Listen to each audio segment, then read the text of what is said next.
মুক্তিযুদ্ধের সময় ভূমিকা ছিল জামাতের। জামাতে ইসলাম, রাজাকার, আল বদর এরা যদি পাকিস্তানিকে কোঅপারেট না করতো, পাকিস্তান আর্মি অনেক আগেই তারা দেশ পালিয়ে যেত।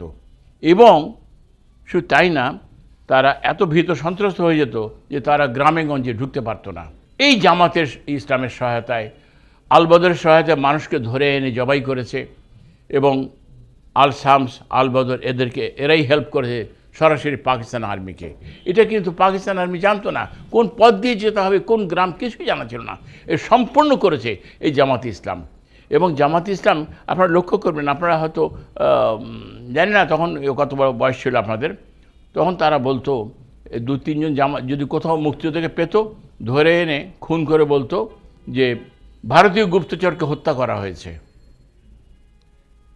এইভাবে তারা বলে, মুক্তিযোদ্ধাদেরকে তারা এইভাবে বলতো, ভারতীয় গুপ্তচরকে হত্যা করা হয়েছে। সত্যি কথা কি, ওরা পাকিস্তানের সঙ্গে ছিল, ওরা বাংলাদেশের স্বাধীনতা চায়নি। ইতিহাস খুঁজতে দেখবেন 1947 সালে যখন ব্রিটিশ থেকে পাকিস্তান ভারত দুটো রাষ্ট্র হলো, তখনও তারা ভারতের বিরোধিতা করেছে, স্বাধীনতার বিরোধিতা করেছে। তাদের চরিত্রটা ছিল এরকম বিরোধিতা করা। এবং 1971 সালেও তারা বিরোধিতা করেছে। তারা দেশ স্বাধীনের সময়, এই যুদ্ধের সময় তারা এদেশের মানুষকে হত্যা করেছে, অগণিত মানুষকে হত্যা করেছে। শুধু পাক আর্মি হত্যা করেছে তাদের সহায়তায়, তা নাহলে এত কিলিং হতো না।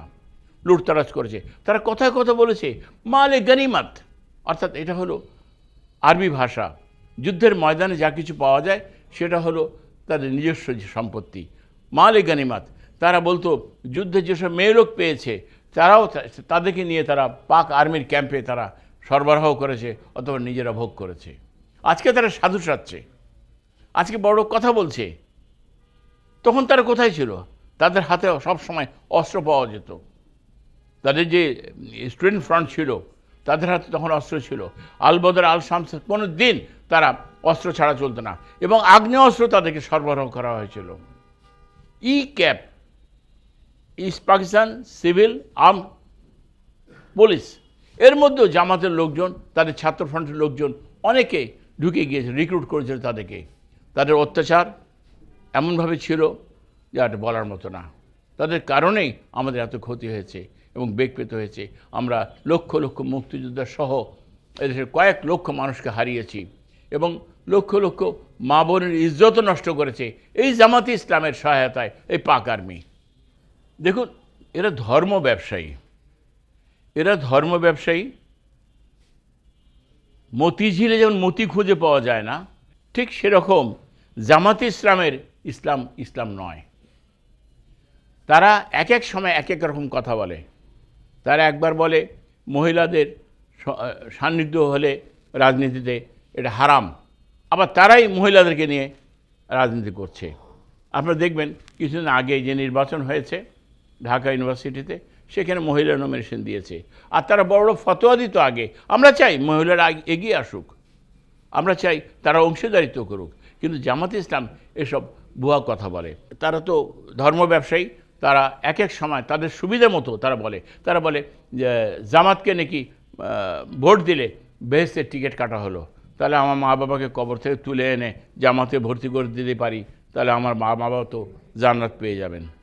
বা আমার আত্মীয়স্বজন যারা আছে সবাই তাহলে এখন জামাতে চলে যাই, কারণ বেহেশতের দরজা খোলাই আছে আমাদের জন্য, তাই না? তাদের ভাষা অনুযায়ী তারা আসলে হলো ধর্ম ব্যবসায়ী।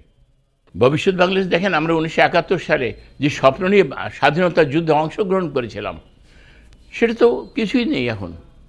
তাই আমরা আহ্বান জানাবো যে পতাকাটা খুব বেশি বোঝা না, পতাকাটা হালকা, কিন্তু এখন এটা আমাদের জন্য অনেক বড় বোঝা হয়ে গেছে।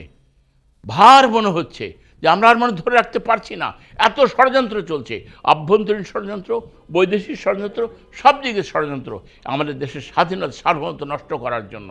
তাই আগামী প্রজন্মকে আমরা বলবো যে তোমরা দায়িত্ব নাও। আমরা রক্ত দিয়ে স্বাধীনতা এনেছি, তোমরা জীবন দিয়ে এই স্বাধীনতা সার্বভৌমত্ব রক্ষা করবে। এই আমাদের আহ্বান থাকবে নেক্সট জেনারেশনের কাছে।